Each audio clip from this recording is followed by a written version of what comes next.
Bon, côté performance, c'est pas négligeable parce que il fait une combinaison de puissance en ligne droite et aussi de piste sur la piste de course. Ils disent que de 0 à 186 000 à l'heure, c'est plus rapide qu'une Speedtail. Une Speedtail, c'était vraiment fait pour le top speed. Puis sur une piste de course, en moyenne, c'est 3 secondes plus rapide qu'une McLaren Senna.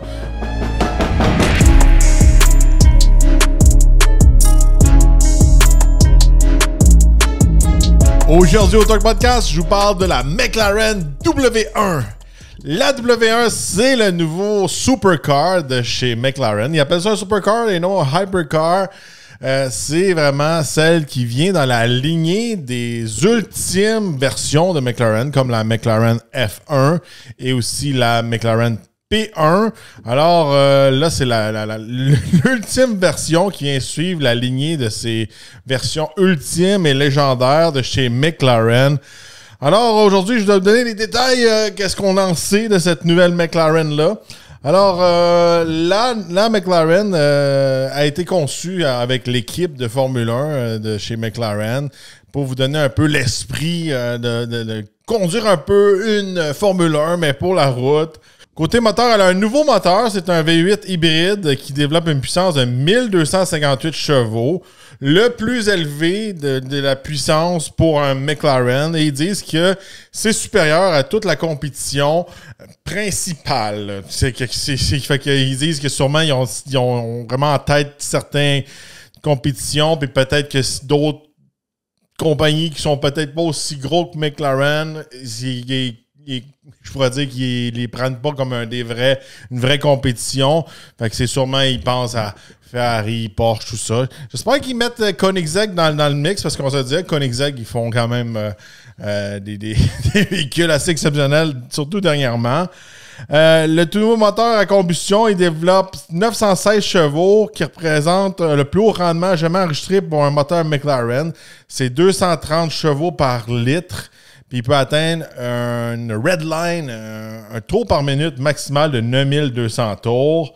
Il y a un module qui appelle un e-module à haute densité qui développe 342 chevaux puis qui intègre un moteur électrique à une unité de contrôle pour réduire le poids et optimiser l'emballage. Fait qu'un petit peu comme quand ils font les dépassements en Formule 1 puis qu'ils pèsent sur le piton pour faire le fameux dépassement avec le mode électrique. C'est ça qu'on va retrouver un peu là-dedans. C'est un V8 4 litres. On le voit présentement à l'écran, comment que tout est compact, que je pourrais dire. On voit le moteur, on voit la transmission, on voit le module présentement.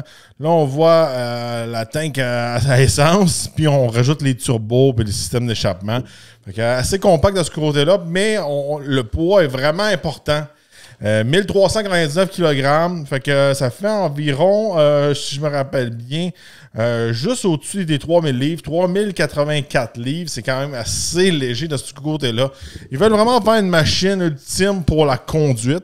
Peut-être pas une machine qui va battre tous les records, comme dans le passé avec la McLaren F1. De ce temps-ci, on va se le dire, il y a de la grosse compétition, surtout, encore une fois, qui vient de Koenigsegg puis de chez Bugatti avec Rimac, tout ça. Je pense qu'ils veulent faire vraiment une machine ultime pour la track. Plus d'inspiration, peut-être, comme la P1, plus que la F1, à mon avis, à moi. Mais bon, regardez, beaucoup de choses qui sont été intégrées dans ce véhicule-là pour le rendre plus léger. Ils disent qu'il y a un rapport poids-puissance de 899 chevaux par tonne. C'est le plus haut jamais enregistré pour une supercar de chez McLaren, encore une fois. C'est sûr et certain, on repousse les limites de ce côté-là. L'aérodynamisme a été beaucoup travaillé aussi, je pourrais dire, sur ce véhicule-là. En mode race, le véhicule se rabaisse, puis aussi l'aileron vient sortir à l'arrière. Il peut avoir jusqu'à 2205 livres de downforce. Puis on le voit, l'aileron vient littéralement sortir à l'arrière du véhicule. Puis ça, c'est cool, je trouve, parce qu'on vient améliorer l'aérodynamisme, mais aussi côté pratique ou côté visuel. On n'a pas toujours une espèce de gros aileron qui vient sortir du véhicule, aussi pour le stationner, tout ça. Vous allez me dire, c'est sûr, certain, quand un véhicule de ce prix-là, tu as toujours un stationnement, tout ça, mais je viens de dire, ça vient rendre l'auto plus normal, moins comme de course, mais quand il est sorti, on a vraiment un aileron ultimement de course qui vient vraiment s'intégrer. Puis pour ceux qui m'écoutent, qui ne voient pas la vidéo, l'aileron, elle vient pas juste lever comme habituellement qu'on retrouve dans des espèces d'ailerons qui sont un petit peu amovibles. L'aileron vient vraiment s'étirer à l'arrière du véhicule, puis il vient faire un long tail qu'on appelle chez McLaren. Fait que on voit qu'ils ont vraiment travaillé gros sur l'aérodynamisme de ce côté-là. Bon, côté performance, c'est pas négligeable parce que il fait une combinaison de puissance en ligne droite et aussi de piste sur la piste de course. Ils disent que de 0 à 186 000 à l'heure, c'est plus rapide qu'une Speedtail. Parce qu'une Speedtail, c'était vraiment fait pour le top speed. Puis sur une piste de course, en moyenne, c'est 3 secondes plus rapide qu'une McLaren Senna. Fait qu'on n'a pas juste un véhicule de course ou un véhicule pour la piste de course ou vraiment pour faire du top speed. On a un combo des deux. Fait qu'on a comme le combo, justement, de la Speedtail et la Senna, tout mis ensemble. Donc, de ce côté-là, c'est quand même impressionnant. Si je vous donne des chiffres, une accélération incroyable qu'ils disent de 0 à 124 000 à l'heure, ça, c'est environ 200 km/h, 5,8 secondes, 0 à 186 000 à l'heure, ça se fait en 12,7 secondes et une vitesse maximale limitée électroniquement à 217 000 à l'heure.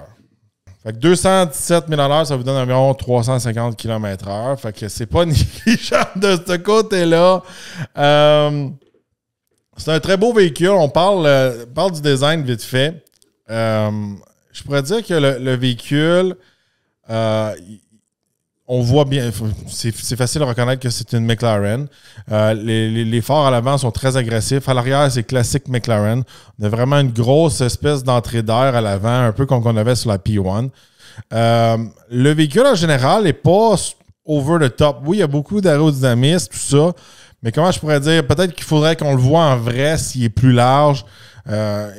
Si je le compare à une McLaren F1, c'est sûr et certain, dans ce temps-là, McLaren ne faisait pas beaucoup de véhicules. Fait que c'était vraiment unique comme design. Quand on a sorti la P1, c'était vraiment une version élargie, vraiment pour la track, tout ça. Là, je pourrais vous dire que ce nouveau design-là, un très beau design, mais par contre, pour l'œil de la personne qui n'est pas connaisseur, à moins qu'en vrai, comme je vous dis, elle a un impact, mais je vous dis qu'est-ce que je vois en vidéo. Quelqu'un qui ne sait pas que c'est une W1, il va juste penser que c'est un autre McLaren ou une McLaren spéciale. Elle ne vient pas se détacher beaucoup du lot. Pour l'œil du connaisseur, oui. Pour l'œil de monsieur tout le monde, je dirais que non. Il y a des nouvelles portes qui s'ouvrent vraiment par en haut, là, des Goldwing, là, vraiment des Goldwing, là, que on vient vraiment ça vient comme central, comme les deux piliers pour soutenir vraiment les portes de ce côté-là.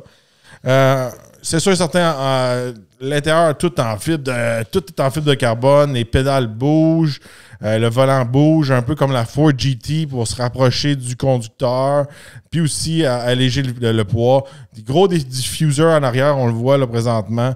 Là, on voit toute l'aérodynamisme où l'air passe dans les ailes, tout ça, en dessous du véhicule. On voit qu'on a travaillé beaucoup l'aérodynamisme sur ce véhicule-là pour faire vraiment une expérience qui se rapproche d'une Formule 1. Côté transmission, on a une transmission 8 rapports avec un e-reverse. Fait que e-reverse, ça va être sûrement un reculon en mode électrique, selon moi, là, comme ma logique. On a une monocoque en fibre de carbone. Tout a été fait vraiment pour alléger le véhicule, c'est sûr et certain de ce côté-là. On voit la monocoque, qu'on voit vraiment, c'est la monocoque, 2 subframes, puis c'est pas des gros véhicules. Des fois, quand on le voit dans les images comme ça, on pense que c'est gros, mais une fois qu'on les voit dans la rue, c'est pas des si gros véhicules que ça. Là, on le voit, le volant puis les pédales qui bougent. Regardez, de ce côté-là, classique à l'intérieur, volant McLaren, le petit écran McLaren, rien de super fancy, je pourrais dire, mais tout est efficace là, de ce côté-là. Bon, ils disent que la personnalisation de MSO est pratiquement illimitée pour les acheteurs de W1. Le véhicule est disponible à partir de 2,1 millions US. Puis ça, c'est sans les personnalisations MSO. Regardez, il va y avoir seulement 399 voitures de clients qui seront produites. Puis toutes les allocations sont déjà allouées. Fait que si vous en vouliez une, il est déjà trop tard. C'est sûr, certain, ça, c'est sur invitation. Puis il faut avoir un historique avec chez McLaren, tout ça. J'ai très hâte de voir qu'est-ce que ça va donner. Regardez, la McLaren F1, c'était vraiment un véhicule qui repoussait les limites, qui a été longtemps la championne du plus haut top speed.